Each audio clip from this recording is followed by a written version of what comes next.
Happy Fragrant Friday, Fraghead.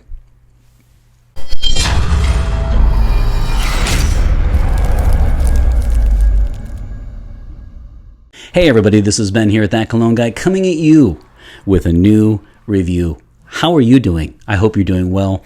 As many of you know, this is the channel, of course, that welcomes you to your weekend. So happy Friday. I hope you have a wonderful weekend.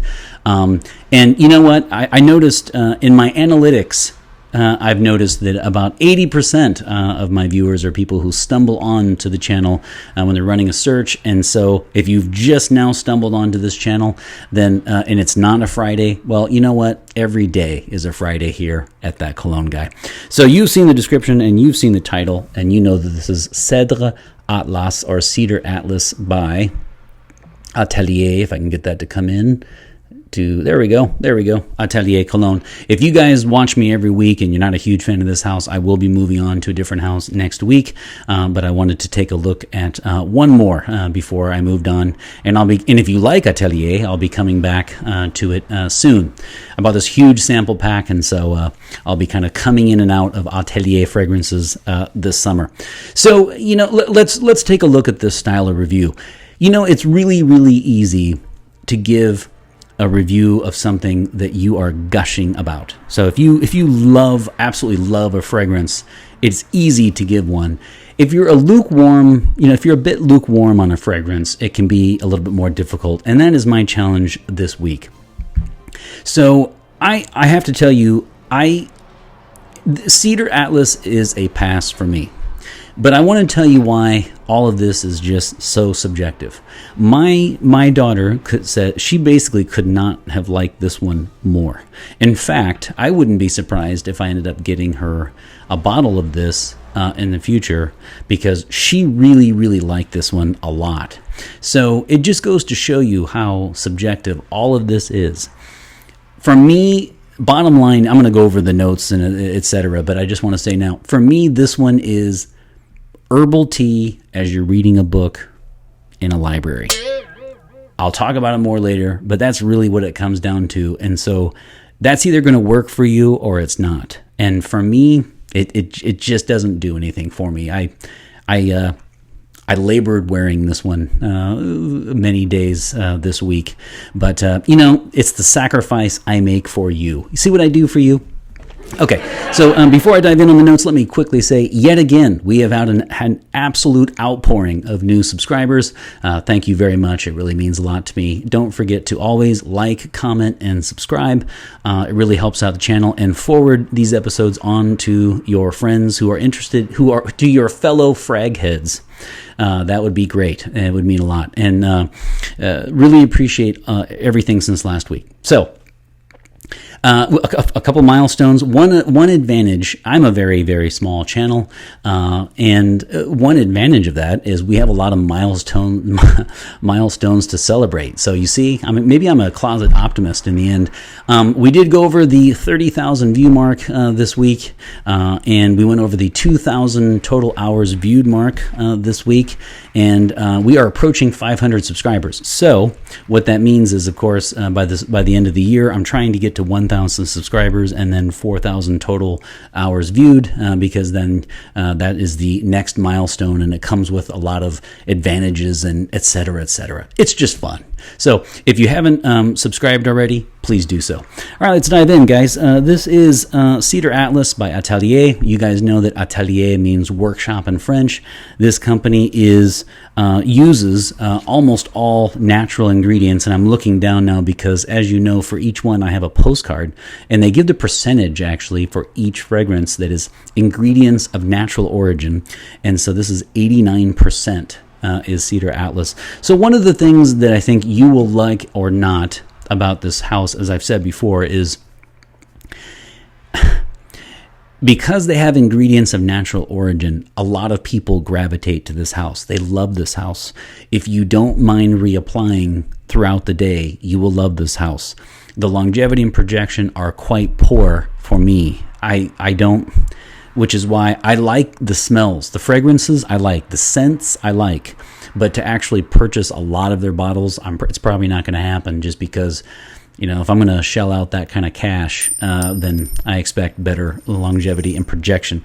That said, though, just as far as scent, they're very, very good and quite natural, and so people obviously gravitate toward them. It's a different company, so you will either buy into that literally or not. So let's take a look. I got four notes that jump out. I'm going to include a fifth one because I looked at it and I know lemon is there somewhere lurking. That's the one I didn't necessarily, think of in the beginning, because for me on my skin, this is an apricot explosion. This is an apricot tea for me. So this is apricot. In fact, I think it should be called Apricot Atlas. So forget cedar. So what would be apricot in French? Apricot? I don't know. Atelier Atlas. No, I'm just making stuff up. So this should be called Apricot Atlas. On my skin, I get apricot, of course, in the mid notes, and then cedar. Go figure. And then after that, you get papyrus and vetiver. And that is relevant because for me, the papyrus really hits through with this kind of feel of an old book. So like I get a feel of like, reading an old book, reading the yellowed pages of an esteemed tome. Okay, that's what I get. And so this really is as I said earlier, an herbal tea as you're reading. Let's say you're doing some research on 15th century texts in Europe, and so you're going through and you're just looking through these old texts and picking up the smell from this old esteemed tome, and you're in this old library surrounded by all these books, and then you're having apricot tea or herbal tea along with it. That's really what you get from me. I'm not, like I said, it wasn't really my thing so much, but again, those are the notes. That's what you're going to get.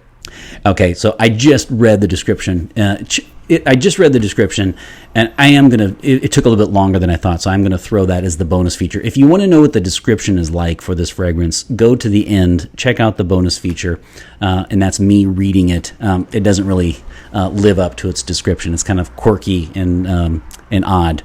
That said, and I will say now again, in case you don't go to the bonus feature, if you would like this postcard, I would love to send it to you. And so send me a DM in Instagram at That Cologne Guy, and I will send that along to you, either this one or the one from last week.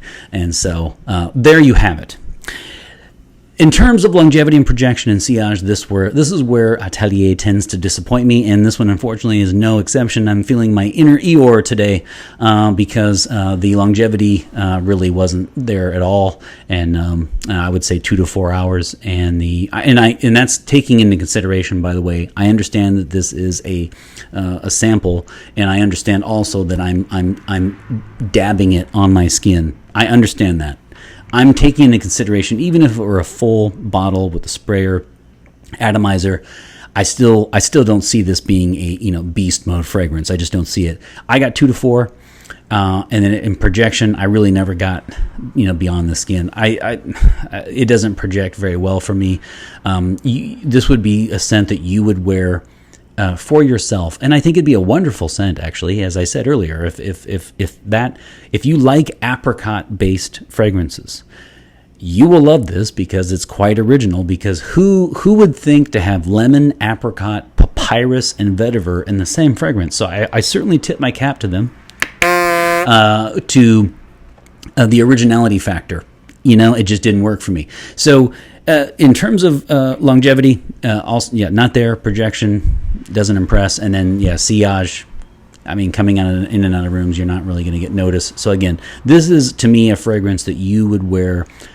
Somebody who has this as their signature fragrance, I have a feeling that it's really because they're the kind of person that says, I wear a fragrance for me. I really like this fragrance, and that's wonderful.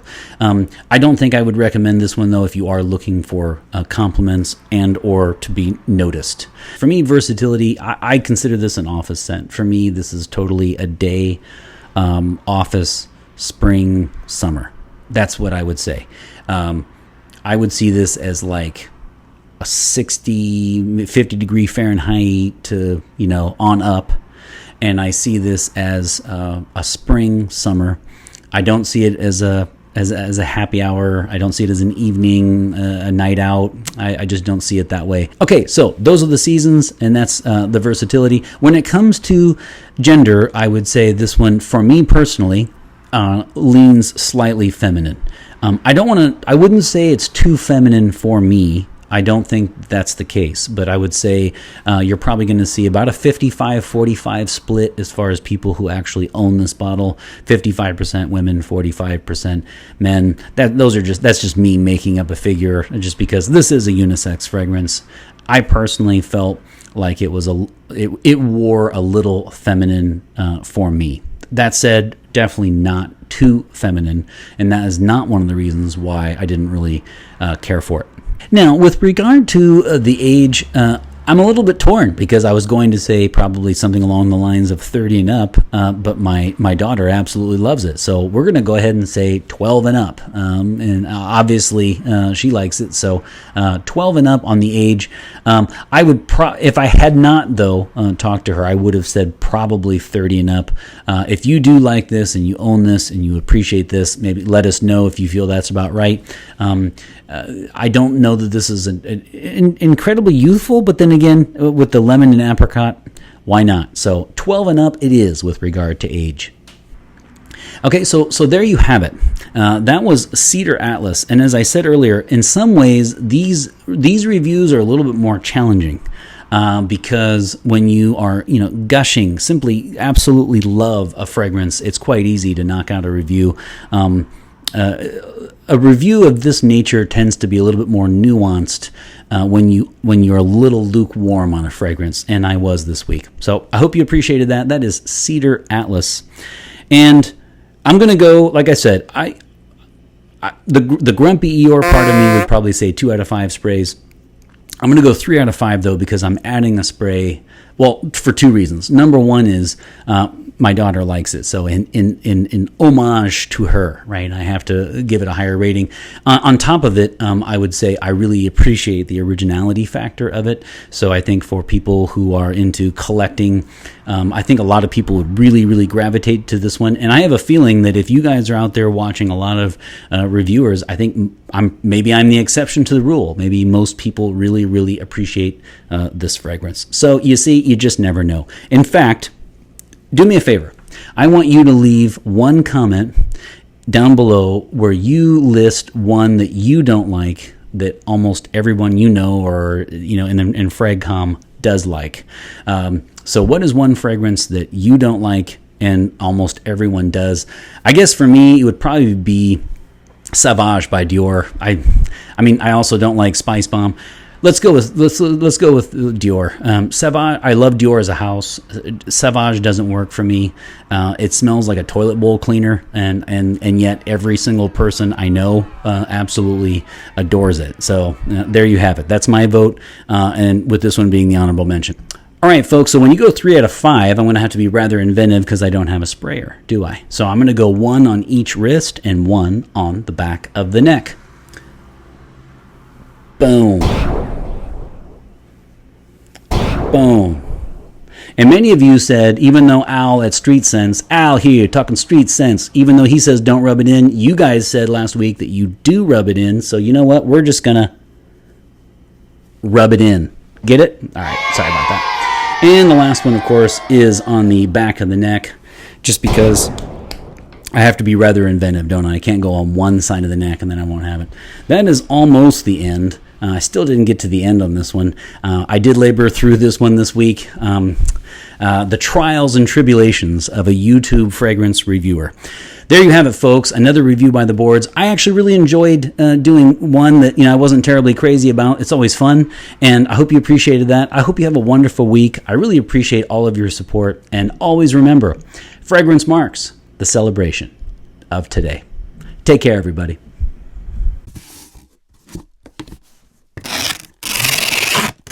And in fact, I'm just going to read it now. I was going to read this as a bonus feature, but I think I'm just going to do it now. They give you, I forgot last week to read the description. I love the description.